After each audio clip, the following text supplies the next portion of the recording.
ਕੀ ਇੱਕ ਸਿੱਖ ਹੀ Punjab and Sind bank ਦਾ ਚੇਅਰਮੈਨ ਲੱਗ ਸਕਦਾ? ਕੀ ਪੰਜਾਬ ਅਤੇ ਸਿੰਧ ਬੈਂਕ ਵੀ ਹੁਣ ਸੈਂਟਰ ਸਰਕਾਰ ਨੇ ਚੇਅਰਮੈਨੀ ਆਪਣੇ ਕੋਟੇ ਚਲਾਉਣੀ ਸ਼ੁਰੂ ਕਰ ਦਿੱਤੀ ਹੈ? ਕਿ ਇਸ ਬੈਂਕ ਦੀ ਜਿਹੜੀ ਮੂਲ ਭਾਵਨਾ ਸੀ ਕਿ ਇੱਥੇ ਸਿਰਫ ਚੇਅਰਮੈਨ ਸਿੱਖ ਹੀ ਲੱਗੇ, ਮੁਲਾਜ਼ਮ ਸਿੱਖ ਹੋਣ, ਉਹ ਮੂਲ ਭਾਵਨਾ ਖਤਮ ਕਰ ਦਿੱਤੀ ਗਈ ਹੈ? ਕਿ ਜੇ ਇਸ ਬੈਂਕ ਦਾ ਚੇਅਰਮੈਨ ਗੈਰ ਸਿੱਖ ਲੱਗਦਾ ਤੇ ਕੀ ਜਿਹੜਾ ਉਸ ਸਮੇਂ ਦੇ ਸਿੱਖ ਲੀਡਰਾਂ ਨੇ ਜਾਂ ਜਿਨ੍ਹਾਂ ਨੇ ਇਸ ਬੈਂਕ ਦੇ ਬਾਨੀ ਸੀ ਉਹਨਾਂ ਦੀ ਲਿਖਤੀ ਜਾਂ ਜ਼ੁਬਾਨੀ ਸਮਝੌਤੇ ਦੀ ਸੈਂਟਰ ਸਰਕਾਰ ਨੇ ਹੁਣ ਕਦਰ ਕਰਨੀ ਬੰਦ ਕਰ ਦਿੱਤੀ ਹੈ? ਤੁਸੀਂ ਦੇਖ ਰਹੇ ਹੋ ABC ਪੰਜਾਬ, ਮੈਂ ਹਾਂ ਤੁਹਾਡੇ ਨਾਲ ਜਗਤਾਰ ਸਿੰਘ ਭੁੱਲਰ, ਸਭ ਦਾ ਸਵਾਗਤ ਕਰਦੇ ਹਾਂ। ਸੈਂਟਰ ਸਰਕਾਰ ਵੱਲੋਂ ਪੰਜਾਬ ਅਤੇ ਸਿੰਧ ਬੈਂਕ ਦੇ ਨਵੇਂ ਚੇਅਰਮੈਨ ਲਗਾ ਦਿੱਤੇ ਗਏ ਨੇ। ਇਸ ਬੈਂਕ ਦੇ ਜਿਹੜੇ ਨਵੇਂ ਚੇਅਰਮੈਨ ਨੇ ਉਹਨੂੰ ਲੈ ਕੇ ਚਰਚਾ ਸ਼ੁਰੂ ਹੋ ਚੁੱਕੀ ਹੈ। ਸਰਕਾਰ ਨੇ 3 ਜੂਨ ਨੂੰ ਬੈਂਕ ਦੇ ਨਵੇਂ CMD chairman cum managing director ਸਵਰੂਪ ਕੁਮਾਰ ਸਾਹਾ ਨੂੰ ਲਗਾਇਆ, ਲੇਕਿਨ ਜਿਸ ਦਿਨ ਇਹ ਚੇਅਰਮੈਨ ਲਗਾਏ ਗਏ ਨੇ ਉਸ ਦਿਨ ਪੰਜਾਬ 'ਚ ਚਰਚਾ ਸ਼ੁਰੂ ਹੋ ਚੁੱਕੀ ਹੈ, ਖਾਸ ਕਰਕੇ ਸਿੱਖ ਹਲਕਿਆਂ ਦੇ ਵਿੱਚ। ਹੁਣ ਸੈਂਟਰ ਸਰਕਾਰ ਨੇ ਜਿਹੜੇ ਸਵਰੂਪ ਕੁਮਾਰ ਸਾਹਾ ਨੂੰ ਪੰਜਾਬ ਐਂਡ ਸਿੰਧ ਬੈਂਕ ਦਾ ਨਵਾਂ ਚੇਅਰਮੈਨ ਜਾਂ CEO ਨਿਯੁਕਤ ਕੀਤਾ, ਉਹਨੂੰ ਲੈ ਕੇ ਸਿੱਖ ਭਾਈਚਾਰੇ 'ਚ, ਸਿੱਖ ਕੌਮ 'ਚ, ਸਿੱਖ ਹਲਕਿਆਂ ਦੇ ਵਿੱਚ ਇੱਕ ਨਵਾਂ ਵਿਵਾਦ ਸ਼ੁਰੂ ਹੋ ਚੁੱਕਾ। ਹੁਣ ਇਸ ਬੈਂਕ ਦੇ ਇਤਿਹਾਸ ਬਾਰੇ ਥੋੜ੍ਹਾ ਚਾਨਣਾ ਪਾ ਦਿੰਦੇ ਹਾਂ ਜੀ। ਇਹ ਜਿਹੜੀ ਬੈਂਕ ਆ, ਜਿਹੜੀ ਹੁਣ ਸੋਸ਼ਲ ਮੀਡੀਆ 'ਤੇ ਇੱਕ ਸੰਦੇਸ਼ ਬਹੁਤ ਖੂਬ ਜ਼ਿਆਦਾ ਵਾਇਰਲ ਹੋ ਰਿਹਾ, ਉਹਦੇ 'ਚ ਇਹ ਦੱਸਿਆ ਜਾ ਰਿਹਾ ਹੈ ਕਿ ਉਸ ਸਮੇਂ ਜਿਹੜੇ ਸਿੱਖ ਕੌਮ ਦੇ ਸਿਆਣੇ ਬੁੱਧੀਜੀਵੀ, ਅਮੀਰ ਸਿੱਖ ਤੇ ਵਿਦਵਾਨ, ਉਹਨਾਂ ਨੇ ਇਹ ਬੈਂਕ ਦੀ ਸਥਾਪਨਾ ਕੀਤੀ ਸੀ, ਜਿਨ੍ਹਾਂ 'ਚ ਸਰਬ ਸ਼੍ਰੀ ਵਿਦਵਾਨ ਭਾਈ ਵੀਰ ਸਿੰਘ, ਸਰ ਸੁੰਦਰ ਸਿੰਘ ਮਜੀਠੀਆ ਅਤੇ ਸਰਦਾਰ ਤਰਲੋਚਨ ਸਿੰਘ ਹੋਣੀ।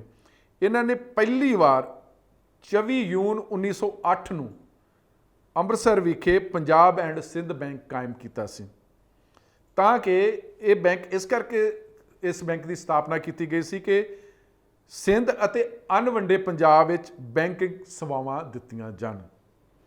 ਫਿਰ ਜਦੋਂ ਦੇਸ਼ ਦੀ ਵੰਡ ਹੁੰਦੀ ਆ ਤੇ ਇਸ ਬੈਂਕ ਨੂੰ ਵੀ ਧੱਕਾ ਲੱਗਦਾ, ਪੰਜਾਬ ਨੂੰ ਵੀ ਧੱਕਾ ਲੱਗਦਾ, ਕਿਉਂਕਿ ਇੱਕ ਪੰਜਾਬ ਉੱਥੇ ਰਹਿ ਗਿਆ, 10 ਲੱਖ ਲੋਕਾਂ ਦਾ ਕਤਲ ਹੋ ਜਾਂਦਾ, 30 ਲੱਖ ਲੋਕ ਘਰੋਂ ਬੇਘਰ ਹੋ ਜਾਂਦੇ ਨੇ। ਤੇ ਫਿਰ ਲਾਜ਼ਮੀ ਤੌਰ 'ਤੇ ਪੰਜਾਬ ਨੂੰ ਜਿੱਥੇ ਸਮਾਜਿਕ ਤੌਰ 'ਤੇ, ਰਾਜਨੀਤਿਕ ਤੌਰ 'ਤੇ ਘਾਟਾ ਪਿਆ, ਉੱਥੇ ਭੂਗੋਲਿਕ ਤੇ ਆਰਥਿਕ ਤੌਰ 'ਤੇ ਵੀ ਘਾਟਾ ਪਿਆ। ਹੁਣ ਫਿਰ ਜਦੋਂ ਭਾਰਤ ਆਜ਼ਾਦ ਹੋ ਜਾਂਦਾ ਜਾਂ ਪਾਕਿਸਤਾਨ ਬਣ ਜਾਂਦਾ, ਭਾਰਤ ਨਵਾਂ 2 ਦੇਸ਼ ਬਣ ਜਾਂਦੇ ਨੇ ਵੰਡ ਤੋਂ ਬਾਅਦ, ਜਾਂ ਪੰਜਾਬ ਵੰਡਿਆ ਗਿਆ, ਉਸ ਤੋਂ ਬਾਅਦ ਇਸ ਬੈਂਕ ਨੇ ਭਾਰਤ ਵਿੱਚ ਵੀ ਆਪਣਾ ਬੈਂਕ ਨੇ ਇਸ ਨੇ ਕਾਰੋਬਾਰ ਪੂਰਾ ਤੇਜ਼ ਕਰ ਦਿੱਤਾ ਹੈਗਾ।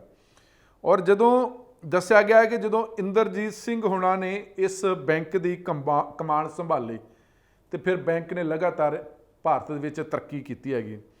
ਦੂਜੀ ਸਭ ਤੋਂ ਵੱਡੀ ਗੱਲ ਚਰਚਾ ਦੇ ਵਿੱਚ ਜਿਹੜੀ ਵਾਇਰਲ ਹੋ ਰਿਹਾ ਮੈਸੇਜ, ਸੁਨੇਹਾ, ਕਿ ਸਰਦਾਰ ਇੰਦਰਜੀਤ ਸਿੰਘ ਹੋਣਾ ਨੇ ਇੱਕ ਹੋਰ ਜਿਹੜੀ ਸ਼ਰਤ ਕੀਤੀ ਪੱਕੀ ਕਿ ਇਸ ਬੈਂਕ ਦੇ ਵਿੱਚ ਸਾਬਤ ਸੂਰਤ ਪੜ੍ਹੇ ਲਿਖੇ ਸਿੱਖ ਨੌਜਵਾਨਾਂ ਨੂੰ ਹੀ ਬੈਂਕ ਵਿੱਚ ਰੁਜ਼ਗਾਰ ਦੇਣਾ ਉਹਨਾਂ ਨੇ ਸ਼ੁਰੂ ਕਰ ਦਿੱਤਾ ਸੀ।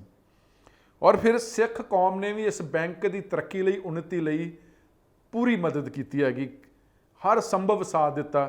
ਸਿੱਖ ਸੰਸਥਾਵਾਂ, ਗੁਰਦੁਆਰਿਆਂ 'ਚ, ਸਕੂਲਾਂ 'ਚ, ਕਾਲਜਾਂ 'ਚ ਪੰਜਾਬ ਐਂਡ ਸਿੰਧ ਬੈਂਕ ਦੀਆਂ ਬ੍ਰਾਂਚਾਂ ਖੋਲ੍ਹੀਆਂ। ਇਸ ਤੋਂ ਇਲਾਵਾ ਆਮ ਸਿੱਖਾਂ ਨੇ, ਆਮ ਪੰਜਾਬੀਆਂ ਨੇ, ਆਮ ਲੋਕਾਂ ਨੇ ਇਸ ਬੈਂਕ ਦੇ ਵਿੱਚ ਆਪਣੇ ਖਾਤੇ ਖੁਲਾਏ, FDਆਂ ਕਰਵਾਈਆਂ, ਜਿਹਨੂੰ ਅਸੀਂ ਫਿਕਸ ਡਿਪੋਜ਼ਿਟ ਕਹਿੰਦੇ ਨੇ, ਉਹ ਵੀ ਖੁੱਲ੍ਹੇ ਰੂਪ ਵਿੱਚ ਇਸ ਬੈਂਕ ਦੇ ਵਿੱਚ ਜਮ੍ਹਾਂ ਕਰਾਏ। ਫਿਰ ਬੈਂਕ ਨੇ ਹਰ ਸਾਲ ਸਿੱਖ ਇਤਿਹਾਸ ਨੂੰ ਲੈ ਕੇ ਜਿਹੜੇ ਚਿੱਤਰ ਦੇ ਕੈਲੰਡਰ ਨੇ ਛਾਪਣੇ ਸ਼ੁਰੂ ਕਰ ਦਿੱਤੇ, ਜਿਸ ਨੂੰ ਸਿੱਖ ਕੌਮ ਨੇ ਬਹੁਤ ਸਰਾਹਿਆ। ਫਿਰ ਸਿੱਖਾਂ ਨੇ ਕੇਵਲ ਉਸ ਕੈਲੰਡਰ ਨੂੰ ਲੈਣ ਲਈ ਹੀ ਨਹੀਂ, ਬੈਂਕ ਨੂੰ ਜਮ੍ਹਾਂ ਰਕਮਾਂ ਦਿੱਤੀਆਂ। ਕੈਲੰਡਰ ਖਰੀਦੇ ਗਏ, ਪੈਸੇ ਬੈਂਕਾਂ ਜਮ੍ਹਾਂ ਕਰਵਾਉਣੇ ਸ਼ੁਰੂ ਕਰ ਦਿੱਤੇ। ਫਿਰ ਇਹ ਵੀ ਦੱਸਿਆ ਜਦੋਂ ਇੰਦਰਜੀਤ ਸਿੰਘ ਹੋਣੀ ਇਸ ਬੈਂਕ ਦੇ ਚੇਅਰਮੈਨ ਸੀ, CMD ਸੀ, ਉਹਨਾਂ ਨੇ ਫਿਰ ਪੰਜਾਬੀ, ਹਿੰਦੀ, ਅੰਗਰੇਜ਼ੀ ਭਾਸ਼ਾ ਵਿੱਚ ਸਿੱਖ ਇਤਿਹਾਸ ਦੀਆਂ ਅਨੇਕ ਪੁਸਤਕਾਵਾਂ ਵੀ ਛਾਪੀਆਂ, ਪ੍ਰਕਾਸ਼ਿਤ ਕਰਵਾਈਆਂ। ਔਰ ਨਾਲ ਦੀ ਨਾਲ ਸਿੱਖ ਲਿਖਾਰੀਆਂ ਦੀਆਂ ਪੁਸਤਕਾਂ ਖਰੀਦੀਆਂ ਵੀ ਅਤੇ ਛਪਾਈਆਂ ਵੀ, ਅਤੇ ਪ੍ਰਸਿੱਧ ਜਿਹੜੇ ਚਿੱਤਰਕਾਰਾਂ ਕੋਲੋਂ ਸਿੱਖ ਇਤਿਹਾਸ ਦੇ ਚਿੱਤਰ ਵੀ ਤਿਆਰ ਕਰਵਾਏ ਗਏ, ਅਤੇ ਮਗਰੋਂ ਉਹਨਾਂ ਦੀਆਂ ਪ੍ਰਦਰਸ਼ਨੀਆਂ ਵੀ ਲਗਾਈਆਂ।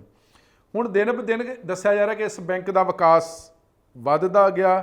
ਭਾਰਤ ਦੇ ਹਰ ਸ਼ਹਿਰ ਵਿੱਚ, ਹਰ ਜ਼ਿਲ੍ਹੇ ਦੇ ਵਿੱਚ ਬੈਂਕ ਨੇ ਆਪਣੀਆਂ ਬ੍ਰਾਂਚਾਂ ਖੋਲ੍ਹ ਲਈਆਂ। ਲੇਕਿਨ ਜਦੋਂ ਭਾਰਤ ਸਰਕਾਰ ਨੇ ਕੌਮੀਕਰਨ ਦੀ ਨੀਤੀ ਅਪਣਾਈ ਤੇ ਫਿਰ 15 ਅਪ੍ਰੈਲ 1980 ਨੂੰ ਵੀ 5 ਹੋਰ ਬੈਂਕਾਂ ਦੇ ਨਾਲ ਪੰਜਾਬ ਐਂਡ ਸਿੰਧ ਬੈਂਕ ਦਾ ਵੀ ਕੌਮੀਕਰਨ ਕਰ ਦਿੱਤਾ ਗਿਆ, ਜਿਸ ਦਾ ਸਿੱਖ ਕੌਮ ਨੇ ਉਸ ਸਮੇਂ ਪੂਰਾ ਵਿਰੋਧ ਕੀਤਾ। ਔਰ ਪਰ ਸਿੱਖ ਆਗੂਆਂ ਨੇ ਸਰਕਾਰ ਤੋਂ ਇਹ ਵਿਸ਼ਵਾਸ ਲੈਣ ਤੇ ਸਹਿਮਤੀ ਜਤਾ ਲਈ। ਇਹਦੀ ਹਜੇ ਕੋਈ ਅਥੈਂਟਿਸਿਟੀ ਨਹੀਂ ਹੈ ਕਿ ਉਹ ਲਿਖਤੀ ਸੀ ਜਾਂ ਜ਼ਬਾਨੀ ਸੀ, ਲੇਕਿਨ ਜਦੋਂ ਸਰਕਾਰ ਬੋਲ ਦਿੰਦੀ ਆ, ਸਰਕਾਰ ਦੇ ਮੂੰਹੋਂ ਨਿਕਲਿਆ ਸ਼ਬਦ ਕਾਨੂੰਨ ਦੇ ਬਰਾਬਰ ਹੁੰਦਾ, ਚਾਹੇ ਪ੍ਰਧਾਨ ਮੰਤਰੀ ਹੋਵੇ ਚਾਹੇ ਮੁੱਖ ਮੰਤਰੀ ਹੋਵੇ। ਤੇ ਉਸ ਸਮੇਂ ਸਿੱਖ ਆਗੂਆਂ ਨੇ ਸੈਂਟਰ ਸਰਕਾਰ ਕੋਲੋਂ ਸਹਿਮਤੀ ਪ੍ਰਾਪਤ ਕਰ ਲਈ ਸੀ ਕਿ ਭਵਿੱਖ ਵਿੱਚ ਬੈਂਕ ਦਾ ਮੁਖੀ ਭਾਵ ਚੇਅਰਮੈਨ ਕਮ ਮੈਨੇਜਿੰਗ ਡਾਇਰੈਕਟਰ ਇੱਕ ਸਿੱਖ ਹੀ ਹੋਵੇਗਾ।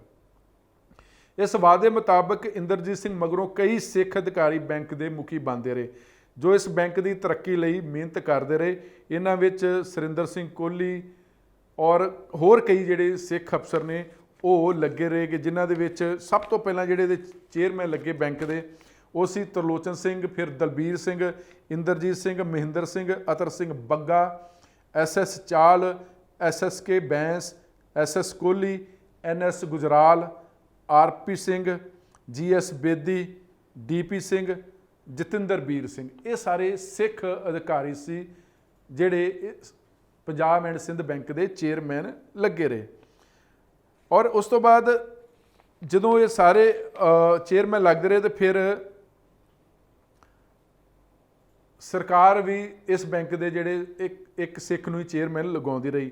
ਡਾਕਟਰ ਮਨਮੋਹਨ ਸਿੰਘ ਵੇਲੇ ਵੀ ਇੱਕ ਗੈਰ ਸਿੱਖ ਨੂੰ ਲਾਉਣ ਦੀ ਕੋਸ਼ਿਸ਼ ਹੋਈ, ਲੇਕਿਨ ਉਹਨਾਂ ਨੇ ਬਾਅਦ 'ਚ ਮਾਮਲਾ ਰੋਕ ਲਿਆ ਤੇ ਫਿਰ ਇੱਕ ਸਿੱਖ ਹੀ ਚੇਅਰਮੈਨ ਲਗਾਏ ਗਏ।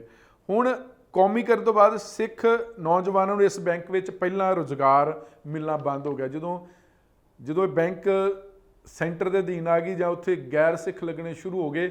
ਹੁਣ ਜਿਸ ਤਰ੍ਹਾਂ ਪਹਿਲਾਂ ਸ਼ੁਰੂਆਤੀ ਦੌਰ ਦੇ ਵਿੱਚ ਜਦੋਂ ਤੱਕ ਬੈਂਕ ਦਾ ਕੌਮੀਕਰਨ ਨਹੀਂ ਹੋਇਆ ਸੀ ਜਾਂ ਉਸ ਤੋਂ ਜਦੋਂ ਤੱਕ ਇੱਥੇ ਗੈਰ ਸਿੱਖ ਨਹੀਂ ਆਉਂਦੇ ਰਹੇ ਤੇ ਸਿੱਖ ਬੱਚਿਆਂ ਨੂੰ ਹੀ ਇੱਥੇ ਰੁਜ਼ਗਾਰ ਮਿਲਦਾ, ਲੇਕਿਨ ਹੌਲੀ ਹੌਲੀ ਮਨਫੀ ਹੋ ਗਿਆ।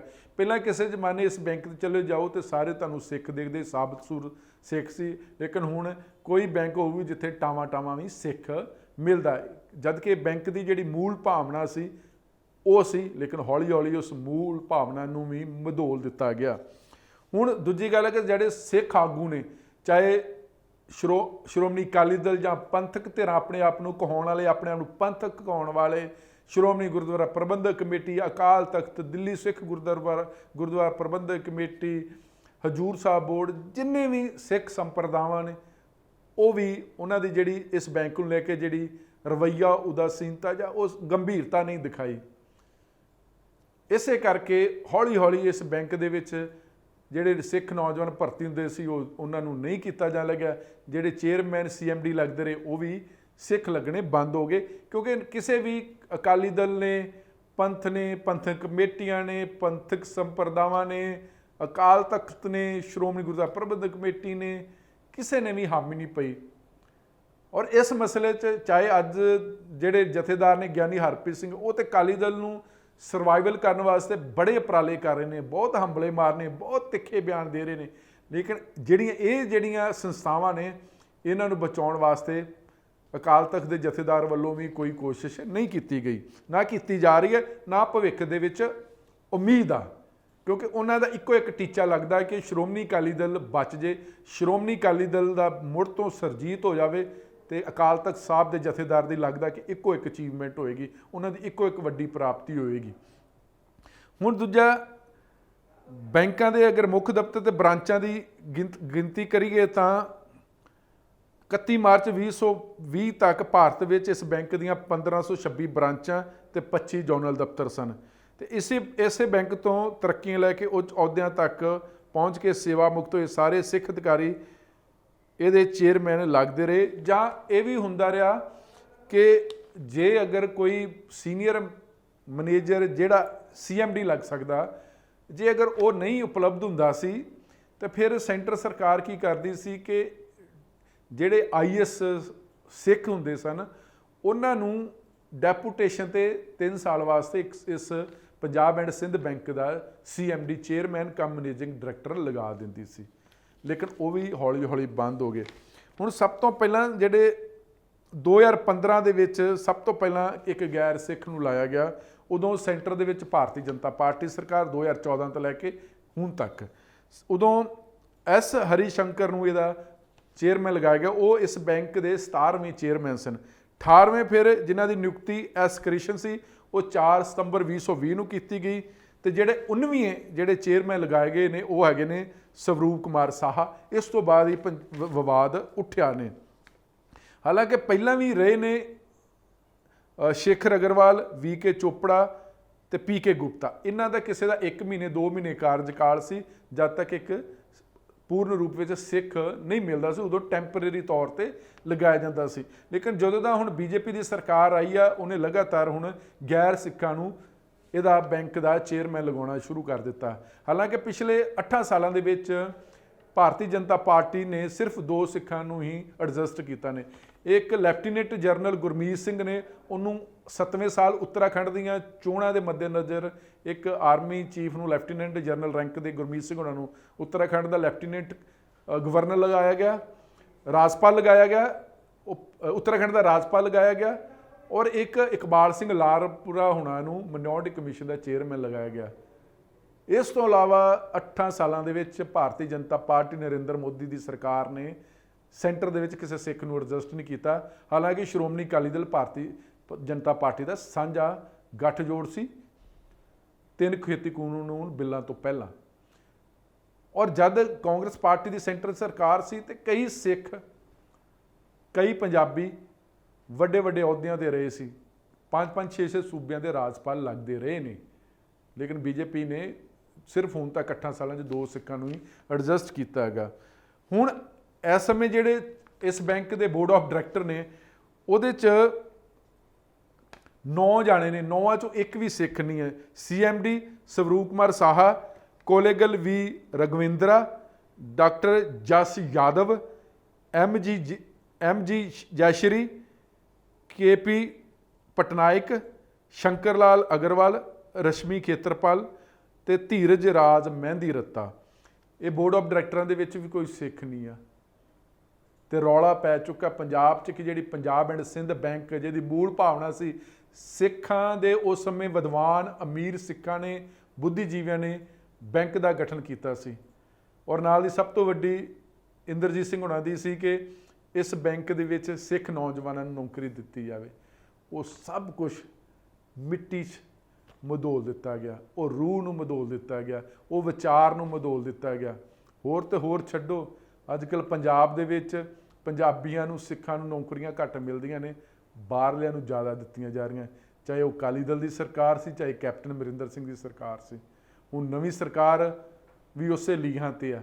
ਹੋਣਾ ਤਾਂ ਇਹ ਚਾਹੀਦਾ ਕਿ ਪੰਜਾਬ ਦੇ ਵਿੱਚ ਉਹਨਾਂ ਲੋਕਾਂ ਨੂੰ ਨੌਕਰੀ ਮਿਲੇ ਜਿਨ੍ਹਾਂ ਨੇ 1 ਤੋਂ ਲੈ ਕੇ 10ਵੀਂ ਤੱਕ ਪੰਜਾਬ ਦੇ ਸਕੂਲਾਂ ਵਿੱਚ ਪੰਜਾਬੀ ਪੜ੍ਹੀ ਹੋਵੇ, ਇੱਥੋਂ ਦੇ ਡੋਮੋਸਾਈਲ ਹੋਵੇ, ਇੱਥੋਂ ਦੇ ਪੱਕੇ ਵਸਨੀਕ ਹੋਣ।